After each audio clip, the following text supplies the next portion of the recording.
നിങ്ങളുടെ ഫേവറേറ്റ് സീരിയലുകൾ ടിവിയിൽ വരുന്നതിന് മുൻപേ സൺ നെക്സ്റ്റ് ആപ്പിൽ കാണാം. ഇനി എല്ലാവർക്കും മുൻപേ കാണൂ.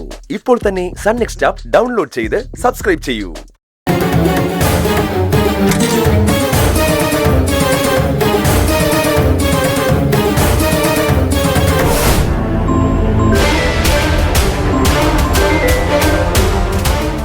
ഹലോ സർ, ഞാനൊരു ഹോർഡിംഗ് ഏജൻസി നടത്തുകയാണ്. ആ ഹോർഡിംഗ് വെക്കാനായിട്ട് PWD ഡിപ്പാർട്ട്മെന്റിന്റെ പെർമിഷൻ ചോദിച്ചു. സബ് ഡിവിഷൻ മുഴുവൻ വെക്കണമെങ്കിൽ 5 ലക്ഷം രൂപ വേണമെന്ന് പറഞ്ഞു. ചീഫ് എഞ്ചിനീയറാ കൈക്കൂലി ആവശ്യപ്പെട്ടത്. ചീഫ് എഞ്ചിനീയർ നേരിട്ടോ? അതെ സർ, എനിക്കെന്റെ ബിസിനസ് നടക്കണ്ടേ സർ. നിവർത്തിയില്ലാതെ ഞാൻ സമ്മതിച്ചു. 5 ലക്ഷം ഒന്നിച്ചു വേണ്ട, ഓരോ ലക്ഷം വെച്ച് 5 പ്രാവശ്യമായിട്ട് തന്നാ മതി എന്ന് പറഞ്ഞു. 1 ലക്ഷം വീട്ടിൽ കൊണ്ട് കൊടുത്തു. എല്ലാം 500-ന്റെ നോട്ടാ. ഒരു മിനിറ്റ് സർ, സീരിയൽ നമ്പർ പറഞ്ഞുതരാം. CH560310. പിന്നെ ഓഫീസിൽ കൊടുത്ത 1 ലക്ഷത്തിന്റെ സീരിയൽ നമ്പർ പറയാം സർ. 6981373091. കുറച്ചു നേരം മുമ്പ് അവർ ഒഫീഷ്യൽ വണ്ടിയിൽ വന്ന് 1 ലക്ഷം വാങ്ങിയിട്ട് പോയി. അതിന്റെ സീരിയൽ നമ്പർ OHF 5901190. എത്രയും പെട്ടെന്ന് നടപടി സ്വീകരിക്കണം സർ. സാധാരണ കൈക്കൂലി ആവശ്യപ്പെട്ട ഉടനെ ഞങ്ങൾ ഓരോ അറിയിക്കാറുണ്ട്. നിങ്ങൾ കൈക്കൂലി കൊടുത്തിട്ട് എന്ന് പിടിക്കാൻ പറഞ്ഞാ അതെങ്ങനെ ശരിയാവുന്നേ? സർ, ഞാൻ പറഞ്ഞില്ലേ, എന്റെ നിവർത്തിയേടാ. പെട്ടെന്ന് നടപടി ഉണ്ടാവണം. ഇനി ഒരാളോടും അവര് കൈക്കൂലി ആവശ്യപ്പെടരുത്. ഓക്കെ, ഇവിടെ വന്നൊരു കംപ്ലൈന്റ് എഴുതി തരണം. അയ്യോ സാർ, എനിക്ക് നേരിട്ട് വന്ന് കംപ്ലൈന്റ് തരാൻ പറ്റില്ല. അവരെന്റെ ബാക്ക്ഗ്രൗണ്ട് അറിഞ്ഞ പ്രോബ്ലമാ. അവരൊക്കെ വലിയ ആളുകളല്ലേ, രാഷ്ട്രീയക്കാരും ഗുണ്ടകളുമായി ചീഫ് എഞ്ചിനീയർക്ക് നല്ല ബന്ധമുണ്ട്. എനിക്കും എന്റെ കുടുംബത്തിനും എന്തെങ്കിലും കുഴപ്പമുണ്ടാവുമല്ലോ എന്ന് പേടിച്ചാണ് സാറേ. സാറ് നടപടിയെടുക്ക്, ഞാൻ പിന്നീട് വന്നിട്ട് കംപ്ലൈന്റ് എഴുതി തരാം.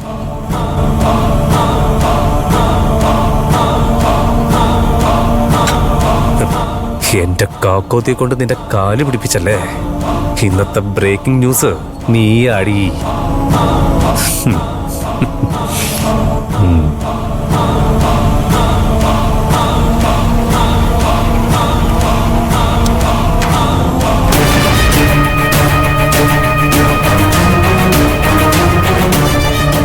ഭാഗ്യം, ചീഫ് എഞ്ചിനീയർ എത്തിയിട്ടില്ല.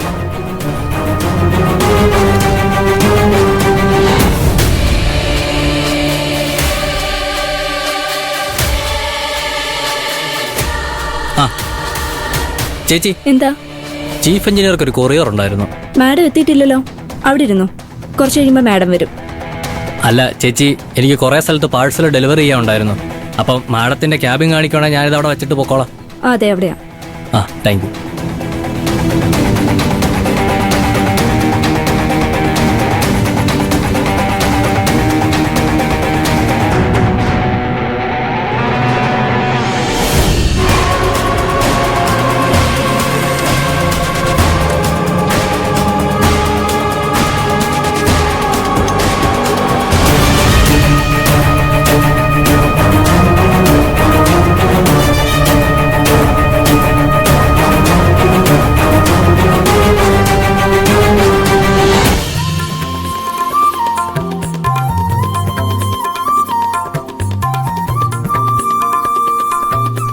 അച്ചുട്ടി, നല്ല അമർത്തി തേച്ചോ.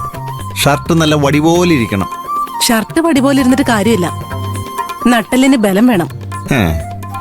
നൈസായിട്ടൊന്ന് താങ്ങിയതല്ലേ. കഞ്ഞി മുക്കിയ കതറിന്റെ ബലത്തിലാവരുത്, നട്ടല് വെച്ച് നിവർന്നു നിൽക്കണമെന്നാണ് അവൾ ഉദ്ദേശിച്ചത്. എല്ലാവരും വന്ന് കൊട്ടി പോകുന്നുണ്ടല്ലോ, ഞാൻ എന്നാ ചെണ്ടയോ? അളിയോ, അളിയൻ ചെണ്ടയല്ല, ചെണ്ട കോല് പോലുണ്ട്. അശ്വതി, നീ എന്റെ കല്യാണത്തിന് നേരത്തെ തന്നെ എത്തണം. നടക്കാൻ പോകുന്ന ഒരു സാധാരണ കല്യാണമല്ല, VIP കല്യാണം തന്നെയാണ്.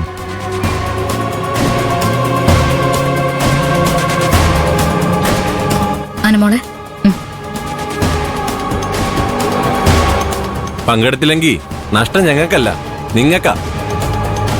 ഇതുപോലൊരു കല്യാണം നിനക്കൊന്നും ജീവിതത്തിൽ കാണാൻ പറ്റില്ല.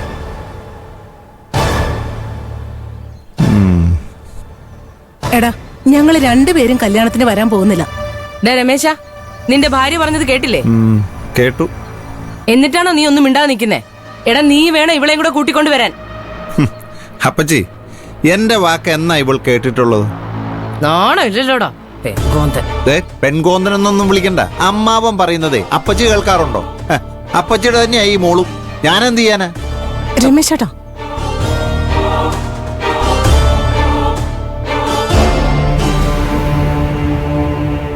മാഡം,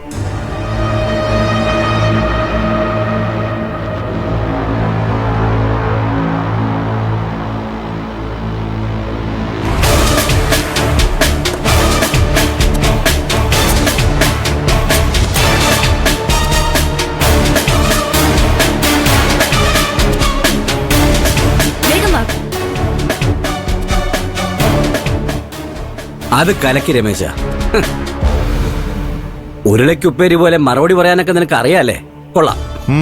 അളിയാ, അളിയനോട് മാത്രമല്ല ഇവിടെയുള്ള എല്ലാവരോടും പറയുക, ഈ കല്യാണം ഉത്സവം പോലെ ആയിരിക്കും. അതെ, ഒരു ഇമ്പോർട്ടന്റ് മാറ്റർ ഉണ്ട്. അനു, പകുതി വന്നേ, വാ വാ.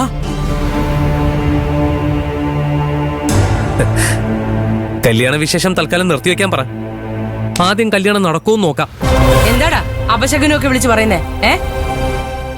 അപശകുനമാണോ അല്ലയോ നോക്കാം. ചാരു, ചെന്ന് ആ TV ഓൺ ചെയ്. എന്തിനാ കുച്ചേട്ടാ? കാര്യമുണ്ട്, നീ പോയി ഓൺ ചെയ്.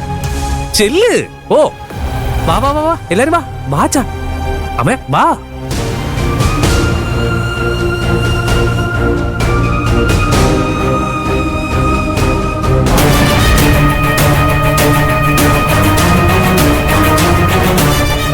എന്താ സർ? നിങ്ങൾ കൈക്കൂലി ആവശ്യപ്പെട്ടതായിട്ട് ഒരു ഇൻഫർമേഷൻ കിട്ടിയിട്ടുണ്ട്. സർ, കൈക്കൂലിയോ? ഞാൻ ആവശ്യപ്പെട്ടെന്നോ? സാറിന് എന്നെ അറിയാവുന്നതല്ലേ? ഞാൻ അങ്ങനെ ചെയ്യുന്ന ആളാണെന്ന് സാറിന് തോന്നുന്നുണ്ടോ? സോറി മാഡം, ഞങ്ങൾക്കൊരു ഇൻഫർമേഷൻ കിട്ടി. അത് അന്വേഷിക്കുക എന്നുള്ളത് ഞങ്ങളുടെ ഡ്യൂട്ടിയാണ്. Please cooperate with us. ഞങ്ങൾക്ക് ഈ ഓഫീസ് സെർച്ച് ചെയ്യണം. സോറി മാഡം, ഇപ്പൊ ഫോൺ ചെയ്യാൻ പറ്റില്ല.